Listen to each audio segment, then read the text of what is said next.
My guest today is a returning voice on the podcast, a mom of three, a lifelong nutrition nerd, and co-founder of Needed, a company that generously sponsors this podcast and a tremendous amount of other empowering content for women and families. There's exciting news on both the personal and professional fronts. Needed just released its first IRB-approved clinical study, and the findings are incredible. And my guest recently gave birth to her third baby in another beautiful home birth. Sadly, just months later, that home was destroyed in the Los Angeles fires.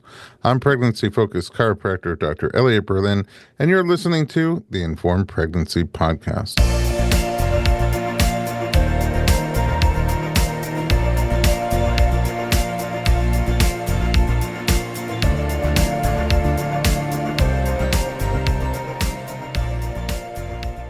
Julie Sawaya, welcome back to the podcast. Thank you so much for having me. My pleasure. It's great to be here. Who is busier right now than you? Oh my gosh. You, I think. I don't Always. know. I'm not a mom, so I'm not even in the same league. Well, you keep yourself pretty busy for a non-mom. For a non-mom, Yeah. I hold my own, but You have a lot of hats that you wear, unlike a lot of the moms who come to see you and listening to this podcast. I mean, what a busy time for you, especially now. I mean, you're now 3 kids and a flourishing company and homeless all at the same time. Yep. You know, certainly this year didn't start off the way we anticipated, but we're among the more fortunate homeless folks. So, Well, one thing was anticipated, which was that third baby. And Yeah. I guess we should start there. Let's just recap the first 2. How did those births go, and what did you have in mind for number 3? yes, I was really lucky to have really positive home birth experiences with my first 2. The first oldest was born in July 2020, so a COVID baby, and I pivoted late in that pregnancy from the plan of having a hospital delivery with an OB to working with a home birth midwife. I mean, it felt at the time a bit like a leap of faith, but was such a positive experience. The birth proceeded very well. I would say the only complication, not really a complication, but the unplanned for turn of events for me was that that baby came 2 days shy of 42 weeks. So it was very much a lesson in patience and surrendering of control around the timeline. But it was such a positive experience. I really couldn't envision anything differently for my second pregnancy, other than I had the ability in that pregnancy to work with a backup OB who, you know, Dr. Fabi, who's like Fabulous. a unicorn. Yeah, she truly is. She is amazing and, you know, offers complementary kind of collaborative care, all of the model that exists in other countries, you know, in European countries and, you know, other developed nations that have really positive birth outcomes for both moms and babies. And I loved that. You know, I come from a family of medical professionals. My dad's a doctor, my sister's a doctor, my brother-in-law's a doctor, my mom's a nurse. So a little like risk averse, a little Western medical in terms of the family culture I grew up with. So to me, that was the perfect mix of having an OB who can do ultrasounds. She actually practices in a mobile way, comes to your home to do the ultrasounds, which is incredible. And having those extra reassurances. I had had a pregnancy loss in between the first and second birth. So for me, it was wonderful to be able to have that added reassurance of, you know, a backup OB, but get to fully experience for the full duration of that pregnancy what midwifery care is like. And just the care and attention and the time that you get through working with a midwife was really amazing. Was And the first switch late in the game because of COVID? You know, it was, I would say, related to COVID. I sort of had in the back of my mind this idea that maybe I would do a home birth. A home birth really appealed to me. I wanted a low intervention birth. I had a doula for that first pregnancy, but then COVID hospital policies changed. Doulas weren't allowed in as support. You know, laboring people were only allowed to have one support person, and that would have been my husband. So that was certainly kind of like a catalyst for it. But I think the interest for me was piqued prior to COVID through Needed. We did an amazing informed consent educational event that really opened my eyes to the power of informed consent and what birth really looks like in the US. I watched The Business of Being Born, a lot of probably the resources that I know you are also passionate about.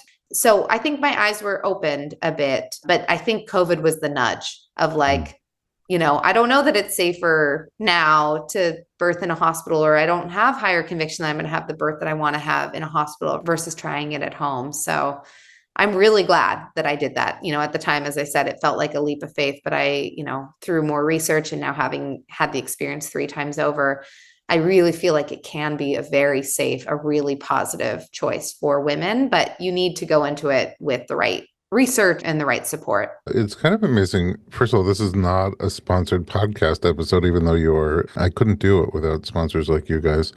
But the truth is, we met really long before that, and Yeah. Needed was just a fledgling company. And I fell in love with your energy and your passion in general for like life. And you just glow positive energy. Even now, with everything going on, you still glow positive energy, and your energy, the just tremendous desire to redo women's supplementation in a much, much better way. And you're sort of like, hi, I'm the girl next door. And then you're like, I'm really smart and really dedicated to improving women's health and pregnancy in particular. That's what I fell in love with at the beginning. And then as your company grew, I think it's really cool that you take some of the resources that you have and pour them into making these resources that originally shaped your experiences, and you've had great experiences, and make them available to everybody else so that other people can sort of get informed and be exposed to not just whatever choice is right in front of them, and then Right. really be able to think about the pros and cons and choose the choice that they really want, not the one that just whatever conveyor belt they were on before they Yeah. started thinking about it. Yeah. Well, So I thank guess you. I'm Very saying high thank you. praise. Yeah. Well, thank you. For the work that you do, you have had a huge, I should really say that I think you were a big part. Like, yes, the business of being born and all those other things, but I started seeing you maybe like a month or so pre-COVID in 2020, prior to your own experience with COVID as well. And I remember us talking throughout that appointment, that maybe there were a few appointments about home birth, about midwifery, who was my OB, what was my birth plan. And I think, you just are such, like, you live and breathe education and empowerment for women. It's just kind of infectious. And, I think you really helped me to feel like it wasn't a crazy choice. It was a smart, well-researched choice, and that I could do it. And the funny thing is, you asked about my third birth. It was very similar in a lot of ways to my first birth. And I guess they say, third babies can be wild cards, but I found that with my 3 kids, I've had to relearn the same lesson in the lead up to birth. And for me, that lesson is always one of patience and surrender. My babies tend to come late. The first one came 2 days prior to 42 weeks, and the third came 1 day prior to 42 weeks. And I saw you the day before I went into labor. Finally, I had had a lot of pre-labor and sort of dilation and warm-ups, but not active labor. And I saw you probably, I don't know, maybe 8 hours or less before going into active labor. And it was sort of like, I think seeing you, and I also saw Dr. Fabi, my backup OB, that week. I think just that energy, the reassuring energy and the trust that, you both have, as well as my amazing midwife, Jennifer, that you have in women's bodies and in the birth process really, really helped me to relax into and surrender to the fact that, like, I've done this before. This may look different. I don't know. Is the baby going to come? Is the baby not, eventually the baby's going to come. I don't know if the baby's going to come at home in a low intervention way or if I'll go to the hospital and be induced. But I think really seeing you the day before gave me that extra energy boost that I needed, just like a little bit of energetic reset, because it's hard to wait for your baby, especially at 42 weeks, especially when you have 2 other kids. And I know I'm not alone in, being a long gestator of kids, but it feels uncommon when you're going through that Mhm. because so many births are induced. So Right. many, No, nobody makes it past 40 weeks anymore. yeah, honestly, I had so many people tell me I've never known anyone to be pregnant as long as you. And the first time around, that kind of shook my confidence. I guess the second time around, the baby was a little more on time, only a couple of days late. The third time around, I sort of like just laughed it off.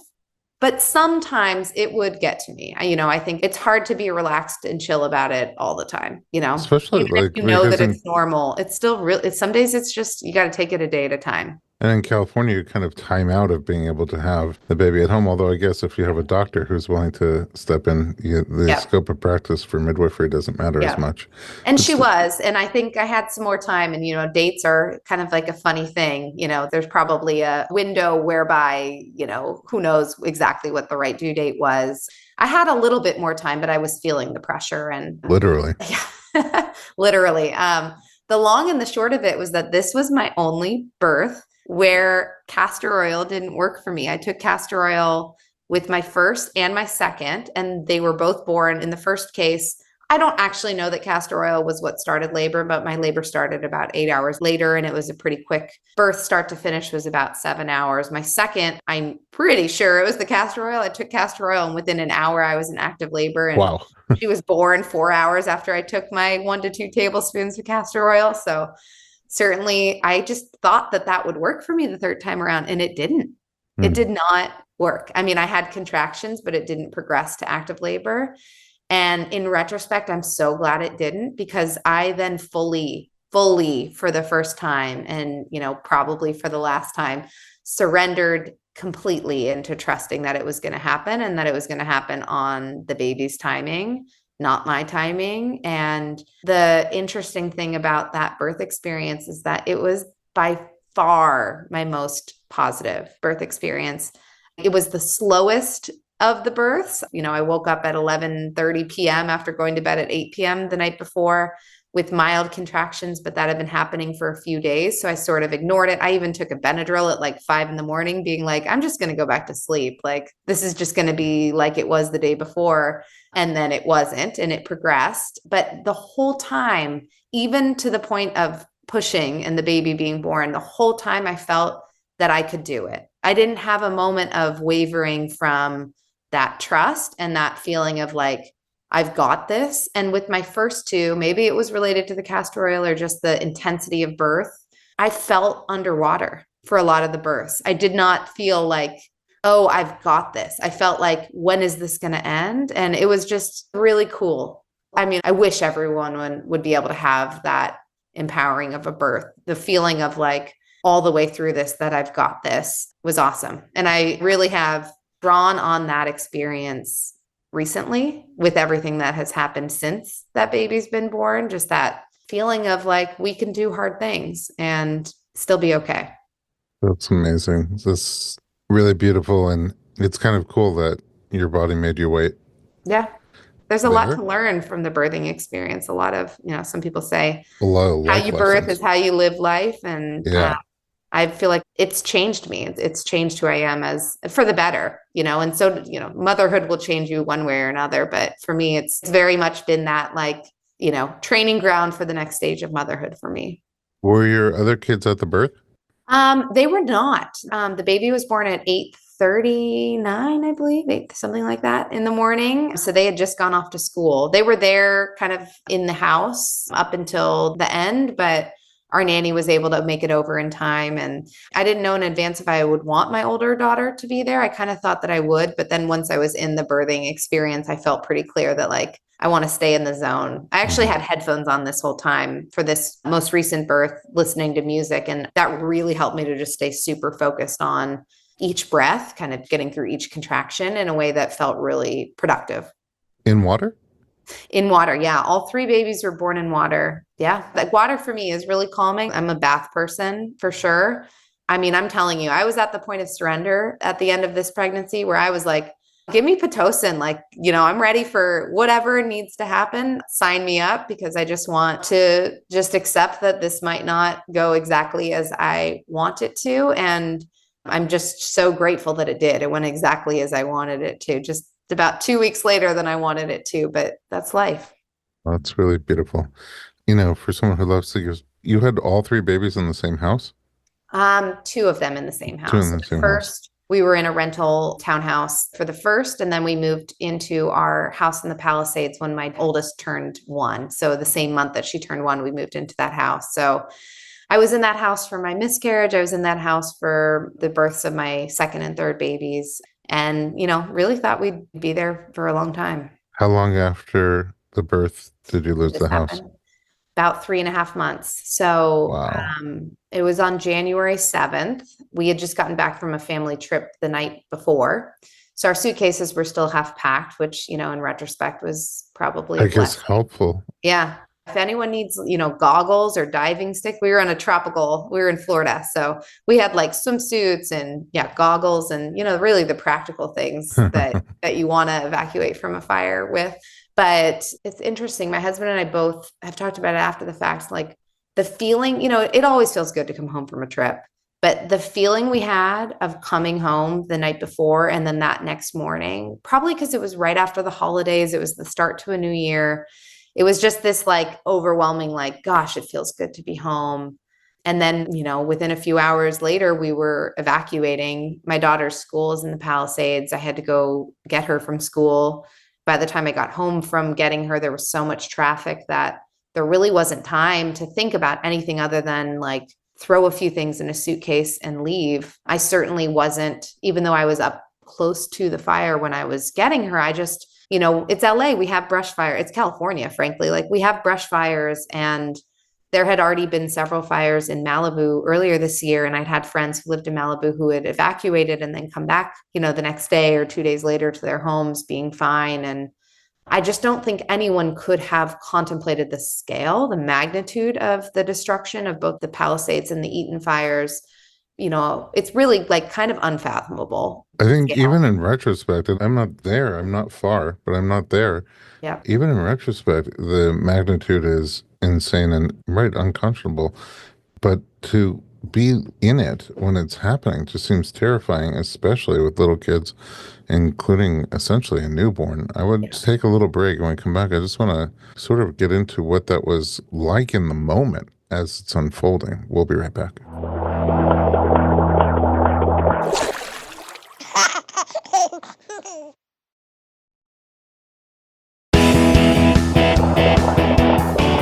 We're back with Julie Sawaya. Okay, so there was a minute when I was at my office looking out my window doing paperwork, and I'm looking right at Runyon Canyon, and all of a sudden I was like, is Runyon Canyon on fire? And it was. Yeah. And that fire just went from a little fire that I could see from my office, I'm a few miles away, to this huge blaze.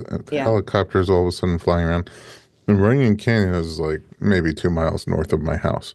Yeah. And by that point, if I look to the east, there was the Eaton fire. If I look to the west, the Palisades are on fire. And right here in the middle, it just sort of felt like that's never going to come over here. It can't come over here. And it was still hard to wrap your mind. I was taking pictures in the morning of the sky, especially over on the east side, was just pure black. Yeah. And then on the west side, you could sort of see the sun trying to come up over the black smoke, but it was having a hard time peeking through. Yeah. And then I look at Runyon Canyon on fire, and I'm like, I should go home. So I just got out of here. But it's not like there were any like clear instructions on what was happening or what to do, or do we need to pack, or do we need to get out of there? And I got home and my whole block was sort of confused and in chaos. People were packing. And interestingly enough, somebody told everybody, back your car into the driveway so that if we all have to take off at the same time, we're not just backing out and hitting each other, be able to see where you're going. And so we did. We went home, and for the first time, I'm like, what's important? Like, what do I want to take with me? For me in real time, it was very, very strange. I don't have little kids. I'm not all that sentimental, but I was like, what is important? What do we got to take? And they're like, take pictures of your stuff in case it burns down, And I could see that the is fire. Good advice. That part is good advice. I could see the fire just getting bigger and bigger out my window. And then I heard them just on the news evacuating people from the immediate area around Runyon Canyon to a shelter that's only a few blocks away from me. And I'm like, wait a second, if they're moving them to the shelter that's right here, they're not expecting the fire to come this far. And that fire was out probably by the next morning. People did leave. By the next morning, we were no longer in any kind of danger. Yeah. That whole thing for me was terrifying, and not having any like clear source saying, okay, now it's time for you to go do this, and get out of here. I'm just in my mind, and this was a nothing fire. Your house burned down, your whole neighborhood burned down in a very short period of time. Like, where were you getting information from, and how are you knowing what to do and where to go? Yeah, it's surreal thinking back to it. But that day, so we got an alert from my daughter's school, which was close to the, one of the main roads, I guess the road that leads up to the canyon where the fire broke out. My daughter's school is at the base of that road. It's close to Sunset. It's close to Pacific Coast Highway. The school itself is actually fine. The buildings are standing, thank God. But because the fire broke out close to the school, we were alerted early on. I forget exactly the time, but probably a little bit before 11 a.m. we were alerted that there's a fire in the area, maybe 10:30, and that they weren't evacuating. They were, discussion with the fire department, and that, stay tuned. And then we kept getting updates, and it was like, now we are evacuating. So I got in the car right away. It's usually a 7-minute drive from our house to my daughter's school. And it took an hour and a half to get there Holy and cow. back. And I didn't even get through because by the time I got close, they had shut down the road to her school to car traffic. It's, if you've seen the videos and the photos of the cars that were abandoned near PCH in the Palisades, that's right by where the school was. So the fire was moving so quickly, not probably at the moment I was there, but very shortly after. It was moving so rapidly that people just left their cars, because if they stayed in their cars, they wouldn't have survived. The fire was moving so fast. So it was chaos. It was chaos. It was How did terrifying. you get your children?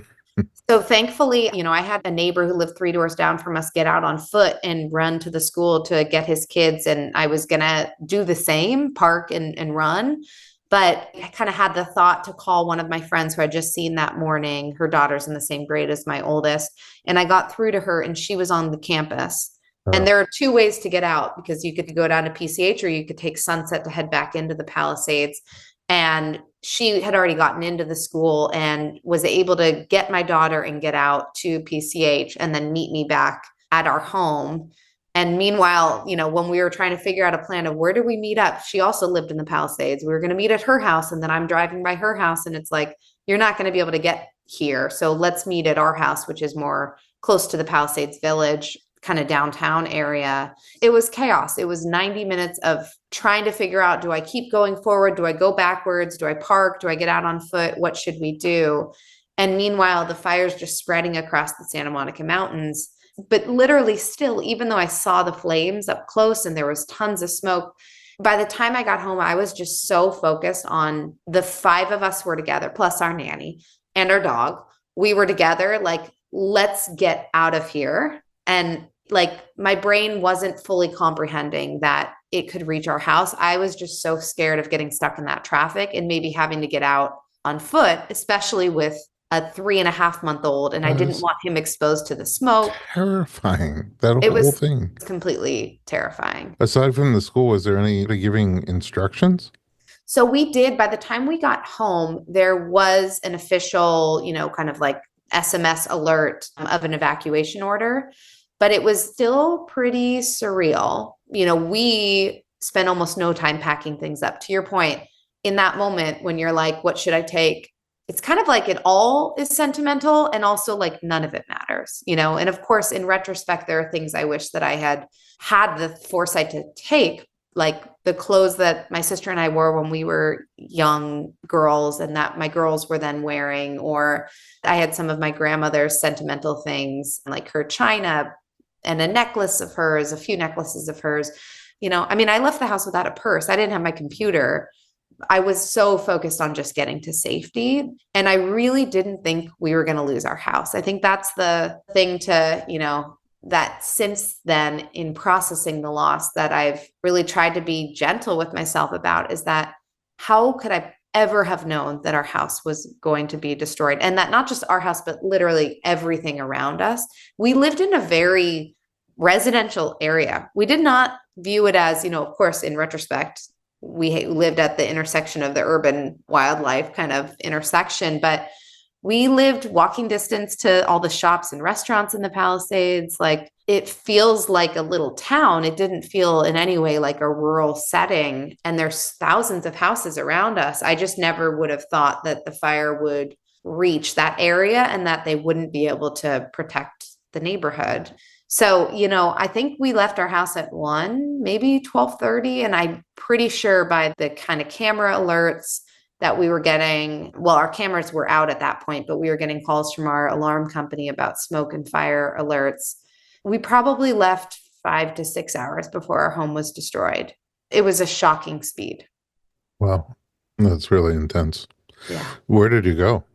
We didn't go far because we had just flown back from that cross-country trip the day before, and we were all tired. The kids were tired. We stayed at a hotel in Santa Monica that night, and it was too close. We were safe, but we didn't know if it was going to spread to Santa Monica, and we could see the smoke and we could hear the sirens all night. We were all staying in a 1-bedroom hotel room at the time that we started getting those calls from the alarm company. And then there was a fire map that was updated periodically. And I remember seeing the map update refresh to the house next door to us, showing that the fire had spread to the house next door and all the houses across the street. And I just couldn't help, even though the kids were around, I couldn't help but just wail. Just couldn't control my emotional reaction, just started sobbing. And I had the baby asleep in the carrier on me, and the girls were there. And some people have chosen to, tell their kids later, or haven't told their kids that the houses are gone. But we told our kids that night that, we were safe, but we don't know that our house will be safe, and that, we are always going to keep them, we're always going to be there. And, but that sometimes we can't protect our things or our house. And, I think they've taken it pretty well. They're 2.5 and not yet 5. It's a crazy hard conversation Yeah. to have. I mean, again, you're wailing because it's so shocking and startling and painful for you. Yeah. Home it's material things. And, I have very little attachment to things, especially right now. But the sense of safety that home provides is, and I am a sentimental person. As a kid, we moved when I was maybe 7. And for half of my life, I said, I'm going to buy that house. When I'm older, someday I'm going to buy that house and I'm going to live there again. And like that, I'm a very sentimental person. So, that shattering of that sense of safety. I mean, that was the home my kids were born in and where they were growing up. And we loved the community. We've lived in big cities. We've lived in other parts of LA. And, there are a lot of great places to live, but the sense of community and safety and like knowing your neighbors and the walkability that we had in the Palisades, it was a community. And this may be a dumb analogy, but I was a theater major and we did 2 productions a year, and the build up and creating the team and creating that world and doing the rehearsals and then having the run. And you're just putting more time and more time and creating more and more of this world in this little universe. And the day after, when it's just all gone, as if it never existed. Yeah. And you can never bring it back. Like, no matter what happens, it's never going to be like it was. Yeah. And like you said, the sense of safety and just like your whole world turning upside down in a way where you're physically safe, but got to be emotionally and spiritually rattled. Yeah. And then with little kids. It's a good analogy. Yeah. And it also, after the fact, there's a level of exhaustion. Grief can make you feel overwhelmingly depleted and exhausted. But on top of that, it felt like losing a loved one, like someone you're close to, in a shocking or unexpected way, piled on with, I've been fortunate my parents are still alive. I've not firsthand experienced all of the paperwork that can sometimes come with losing a loved one, but the paperwork associated with losing your home, it's just like my husband and I was about 2 weeks away from going back to work at Needed, and he took a leave of absence. So I delayed my return to work for a few weeks. And I don't think we've ever been busier, just dealing with insurance and trying to catalog and remember everything you ever owned and what the price of that thing was. And if you have a photo of like that an audit. thing. Yes. Yeah. And then trying to figure out stability for the kids. And, we've been lucky to land in a rental in Santa Monica, but it was unfurnished. And, it's hard to furnish a place basically overnight. I think we feel deeply grateful that I don't know if you've ever seen the movie It's a Wonderful Life, but it's my family's, might not be your cup of tea. It's very much a Christmas movie, but it is our family tradition to watch that movie every year on Christmas Eve. And the ending of the movie, it basically ends with the lead character getting to see what his life would have been like if he hadn't been born. And then he gets a do-over and this flood of community support, and realizes that he really is like the richest man in town and just has this amazing life. I mean, I could almost cry talking about it because I felt like this is the hardest thing, probably, I think this is the hardest thing I've ever experienced in my life, but oh my gosh, the feeling of gratitude from just the outpouring of love. And I mean, until that point, I think I'd only ever felt that level of like how loved I am in this lifetime at maybe my wedding, you know? So there is silver linings in this, obviously. I think it's a resiliency builder for our family, and, something that we hope to teach our kids, that you don't take those things with you when you go. And what matters ultimately is family and friends and each other. That's really the only thing in life that matters.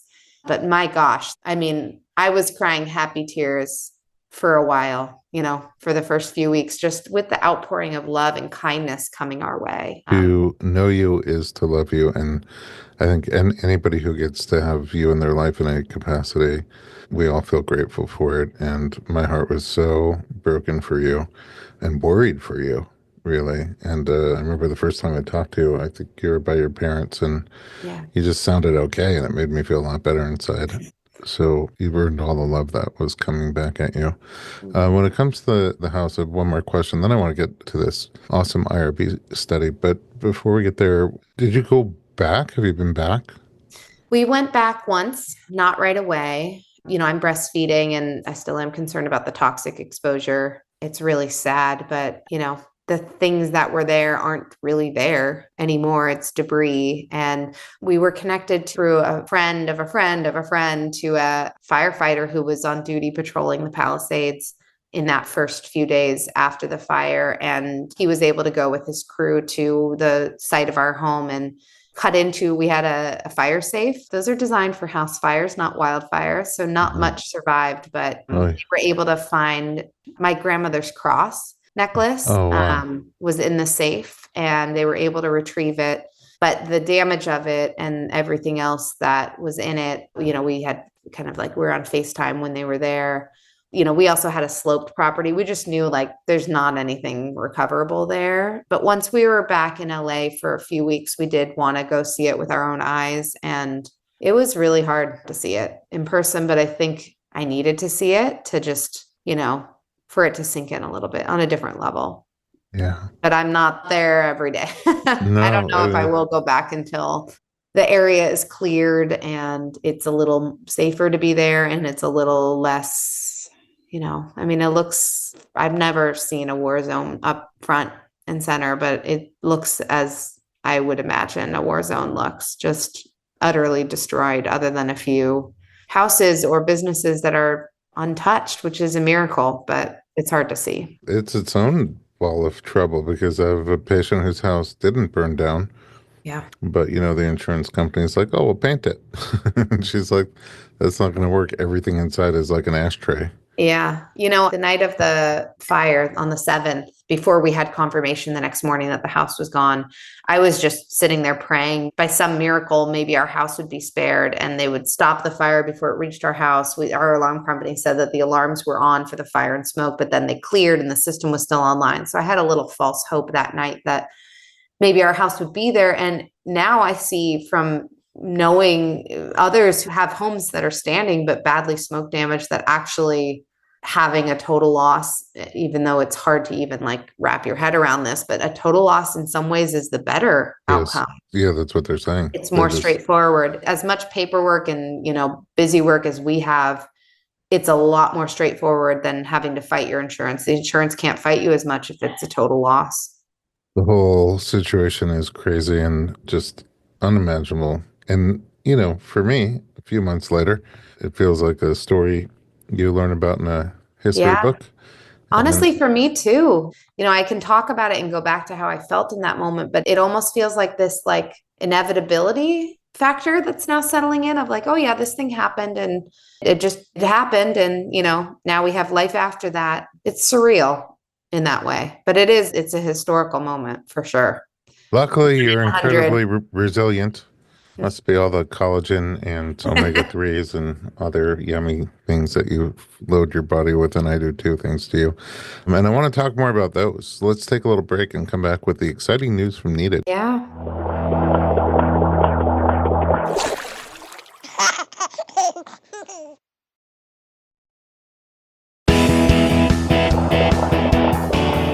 Well, we're back with Julie Sawaya, who always inspires me. And again, I'm really sorry about part 2 of this episode. Part 1 is another beautiful birth, a really incredibly sort of new groundbreaking birth for you.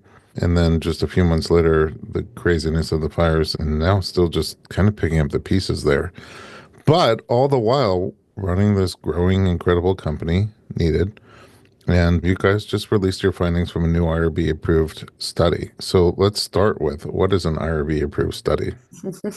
Yes. So, we did just complete our first clinical study. And, I think at Needed, we hold ourselves to a really high standard around the way that we talk about clinical validation. And, I think there are a number of ways to make a claim that your products are clinically studied. The kind of gold standard in clinical research is a double-blind, placebo-controlled interventional study.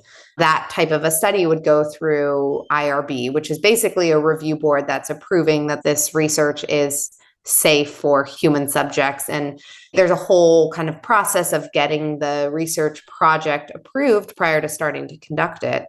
In our case, we did a clinical study that was non-interventional, meaning I should take a step back and maybe say that double-blind placebo-controlled study, it's the gold standard, but it is also the number one reason why there is a lack of research being funded in and around women's health.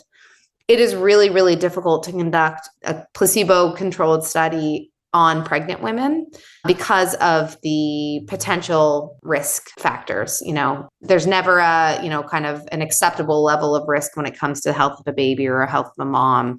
And so rather than coming up with new ways of studying, such as the study that we did, which was to look at a cross-section of women in the US, those women who are taking a standard prenatal vitamin, and by that we define it as a folic acid containing prenatal vitamin, and then compare that group's nutritional status to a needed group of users who are taking the needed prenatal vitamin. That is a safe method of studying pregnant women because you're keeping the kind of control group, it's not really a control group, but you're keeping a comparative group still on a prenatal vitamin. We know that prenatal vitamins are essential for the prevention of birth defects and for a range of outcomes related to a baby's health. So, when it comes to designing a research study, it's really important to make sure that group isn't taking nothing. We were really interested in looking at, we know from the available clinical research that upwards of 95% of women in the US who take a prenatal vitamin are still left depleted. That research came together through a very disaggregated collection of clinical studies. We wrote a white paper in 2023 that aggregated over 600 research studies that are demonstrating this deficient state of pregnant women in the US. But who's going to read 674, I think it is, research studies? Not very many people. Not me.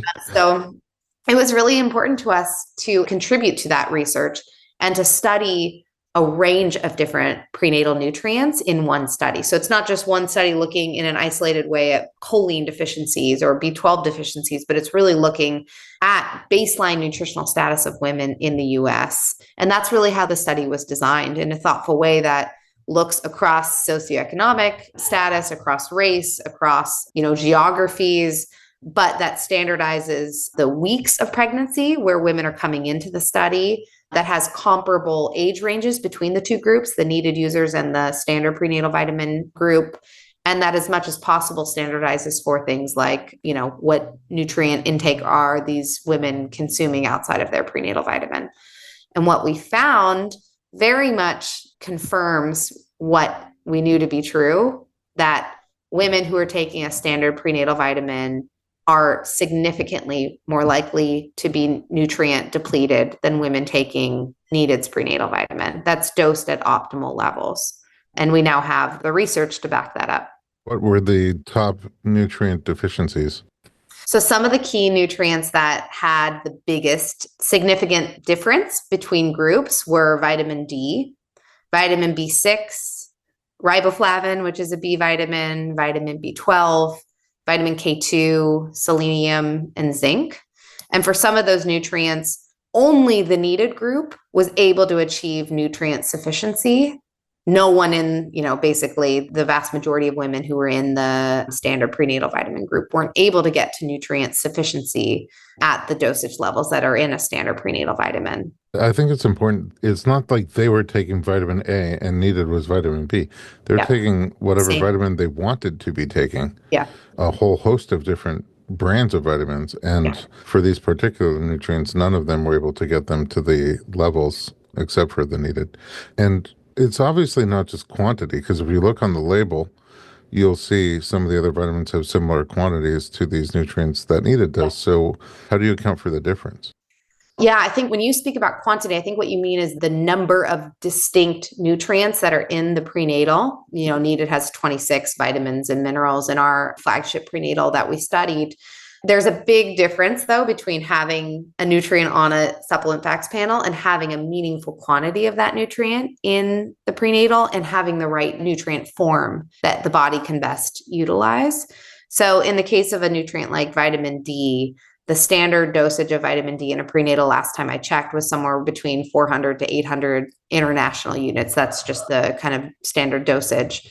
Needed's prenatal has 4,000 international units of vitamin D. So that's an order of magnitude of difference. And, I think what's compelling about the study is now we have the research that shows you're not just consuming more of the nutrient, but you're actually absorbing it, because we tested women's blood serum levels of those nutrients and demonstrated a statistically significant difference between the groups. Right. So I'm lazy and I always like, oh, I could just take one of these and I get everything done with this one a day pill. Yep. And then, I'll look at something like needed, which as a prenatal is not a one a day. Yep. And it's many capsules a day. So you kind of have to wonder, why would I do this when I can just take a one a day? And here's part of the answer. You can't smush everything you need into one tiny piece of chalk and hope that your body's going to be able to absorb it and use it in a meaningful way. Yeah. We started the conversation and talking about education. I think that's really where education is so powerful. And, we do the clinical research that we do at Needed really as a platform for educating consumers, educating their healthcare practitioners. Because when you're provided with the information about why this is needed, why this is powerful, why this can change your outcomes, how you feel as a pregnant or postpartum woman, and the health of your baby, I think there's so much more willingness to do something like take 8 capsules a day that's in the flagship prenatal, or you can take 2 scoops of the powder. They're nutritionally equivalent. But I think that the research is really compelling. And we've known that for a number of years at Needed, that when we lead with education and information, it really does change women's willingness to kind of embark on the journey of optimal nutrition, which generally speaking is taking more than 1 to 2 pills a day. Yeah. I love that you had the foresight and the mental strength to develop these products, knowing that you're going to be up against one a days, and that a lot of people are just like looking at the two things like, this one's quick and easy, I'm just going to do that. And knowing that eventually you're going to have to sort of have the educational piece to demonstrate why you would go the extra mile there. Yeah. And I think, we live in a time where we have ubiquitous access to information, and some consumers, some practitioners are really, I guess, like influenced by data and by science, like this clinical study. For other consumers, though, we found that the best way to connect isn't through data, it's through kind of connecting to how women feel. Like we can show you a clinical study showing that women taking Needed have significantly higher B12 levels, but it's another thing to actually feel that energy difference. B12 is really influential in the kind of like the energy, baseline energy metabolism, things like that, that you can actually feel a physiological difference. That's one of the kind of most early indicators that Needed customers let us know that they feel is just an energy difference taking Needed. And so I think data is really critical. It's important for us that we're kind of contributing to this body of understanding women's needs. Our mission at Needed really is to change the standard around perinatal nutrition from one of minimalism to one of, I guess, minimalism and depletion to one of abundance and lack of depletion, kind of nutrient repleteness. But, I think it also, I guess, just reaffirms how women feel. I think it's so common for women to say that they feel depleted, to say that they don't have energy, that they just feel run down. And look, like I've been there, I think that there are times in life, like, if your house burns down, that you're probably going to feel depleted no matter what you do. But having the right nutrition can make a huge difference, like truly a world of difference in how you feel and how resilient your body is to those sleepless nights with a newborn, or the demands of breastfeeding, the juggles of having one or more kids while maybe working or having, a really busy life. I'm glad you mentioned those Yeah. because it's not just pregnancy. It's not like after pregnancy, all of a sudden have tons of energy and Yeah. nutrient repleteness, which I think is going to be the name of my new band. So it's a bit of a mouthful, but I like it. there's no better way to say it than, yeah. I like it. Yeah, it's descriptive and it's true. So like afterwards, you're being depleted in whole other ways. Yeah. And so it's also extremely important to be able to replenish. Yeah. And what we find is that, many women start off pregnancy deficient in one or more key nutrients, and that depletion only gets magnified through the course of pregnancy. We've talked about this before when I've on the podcast, but for those kind of new to the conversation, your body's really good at preferencing the baby's nutrient needs at the expense of your nutrient reserve. So if you don't have adequate levels of minerals like calcium, magnesium, your body will pull that from your teeth, from your bones. And I don't say that to scare you. That's just the reality, that our bodies are really smart and they want to protect the developing baby. And oftentimes what that means is that mom is left depleted. And if you breastfeed or give birth, as every woman who is pregnant will eventually give birth, the toll that it takes on your body, if you're already depleted heading into that event, can last for years. And so we really are big on educating around the prenatal isn't just for baby. I think that's a common misunderstanding. The prenatal really is for the mom, for the woman. Mm-hmm. I think that is true. Like when you look at it, you're mostly thinking about the baby. Yeah. I think we as women are really good at prioritizing the needs of our kids even before they're here. But, I think there's power in recognizing, I guess, like taking care of yourself, as a mom, and you can't pour from an empty cup. I think every parent has felt that at one point or another. And, I think the data that came out of the study just really shines a light on that. You take a prenatal vitamin thinking it's providing for what you and your baby need, and it turns out it's not closing the gap. It's not getting you to the nutrition levels that we think all women deserve to have. And luckily, along came Needed. Because you have all the results of the study. Where can we find those? Yes. So the easiest way, we did share about them on our Instagram, which is @needed, one word.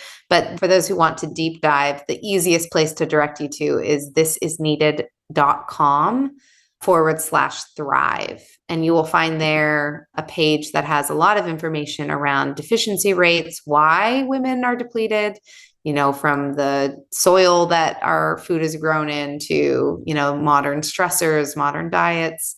And then there is a link on that page to the results of our IRB approved study. So you can read the full kind of download on how the study was designed, what the results were. And we have some nifty charts that look at some of those key nutrients where there were statistically significant differences between groups. And once you're at This Is Needed, you could check out the full and growing product line, an amazing family of products. Before we let you go, what's the sneak peek? What's coming next from Needed? Oh, good question. I think that you will continue to see Needed investing in education and in having these conversations that really, I think, you know this, but for those who don't know, like education to Needed is as important as our supplements. We really feel strongly that every woman deserves to know. Every woman deserves to be informed about what their nutritional needs are. And we know that we don't live in a perfect world where every woman has access to their own prenatal nutritionist. And so we really, through our education, want to be that free resource for every woman to learn. Whether or not you ever try our products, there's information that we share about ways to get as much nutrition as you can out of your food or out of the prenatal that you're taking. So you'll continue to see a lot more education from Needed. And then we're excited to follow our customer. I would say that there are so many unmet needs in and around fertility, pregnancy, and postpartum that as a company, we want to make sure that we're continuing to come out with new products. We have an extensive product line, as you mentioned, everything from cognitive support that's breastfeeding safe to stress support to sleep, hydration support, the baseline nutritional products that we discussed. But we also want to follow women into that next stage of motherhood and make sure that we have the product range that helps meet her needs when she's done having children, when she's done breastfeeding. And, I think there is a small but meaningful window of time for many women between the end of the perinatal stage and the beginning of the perimenopause stage. And oftentimes women stop taking their supplements during that window. And I think there's really an opportunity through the education and through the right products to ensure that women have the nutritional support that they need for that next major hormonal shift in their lives, which in a lot of ways mirrors the postpartum period, the changes of the brain that's influenced by hormones, the physiological kind of symptoms that come with that transition in life. And, we will approach that next stage of life with the same research-backed, practitioner-backed, clinical insights-backed approach that we approached perinatal with, because I think anything short of that, it's going to fall short of really meeting women's needs. So we're not rushing, to do that right away. We're really taking our time to make sure that we do our homework and bring the level of rigor and science that's needed to make a change in that next stage of women's health. Well, I love that even though your primary focus is women's health, you also think about us dudes once in a while. We do, especially in and around fertility, because we really think that men's health is a women's health issue in the fertility stage of life, because men contribute 50% of that baby's DNA. And, it's really vitally important to the health of that future baby. Well, even though I'm done having kids, I take sperm support every single day for the antioxidants and probiotics. And I hope that when you move into perimenopause and menopause, you don't leave out menopause. It's certainly on the radar. My dad's 83. He takes our men's health plan, men's fertility support plan, not for the fertility benefits, but exactly for the reasons you mentioned. It's just really good antioxidant support that who couldn't use more antioxidant support as we age, and our mitochondria are not quite as vibrant as they once were. Well, thanks for keeping me healthy, and my whole family and all of our patients get exposed to Needed, and I become a superhero once they realize how great it is. So thanks for all that. Thanks for joining me here again today and sharing your personal story and alongside the great things that are happening at Needed. Thank you for having me. It's certainly a bright spot. Needed is the journey, building, growing a company, but one of the things that I think, especially in a year like 2025, that keeps me optimistic is the impact that we're able to have at Needed, and, outcomes like this study, and just knowing this is not the end point. It's really like the jumping off point to be able to make more change in the category with this research now under our belt. So thank you for having me and letting me share a little bit about it. My pleasure. At home, thanks for listening. If you found this conversation meaningful, please share it with someone who might benefit. Then go ahead and leave us a 5-star review and check out our other brand new podcast, One Way or a Mother, and a full library of content for new and expecting parents on Informed Pregnancy Plus. You can find all of it at informedpregnancy.com.